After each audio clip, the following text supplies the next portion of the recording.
Sumunod ka sa akin at tayo mananalangin upang magkaroon ka ng kaligtasan. Panginoong Jesus, na gumawa ng langit at ang lupa. Ikaw ang pinakamataas na Diyos. Ikaw ang aking pinapupurihan. Panginoon, ako po si Christian na isang makasalanan.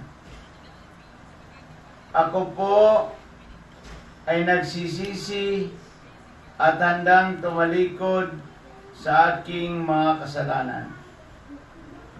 Panginoong Jesus, ngayong gabi pong ito ay binubuksan ko po ang aking puso at inaanyayahan kitang pumasok ka sa aking puso bilang Panginoon ko at sarili kong tagapagligtas.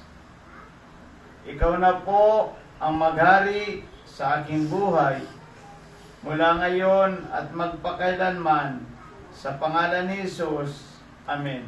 Christian, kung sumunod ka sa akin, ikaw ngayon ay anak na ng Diyos.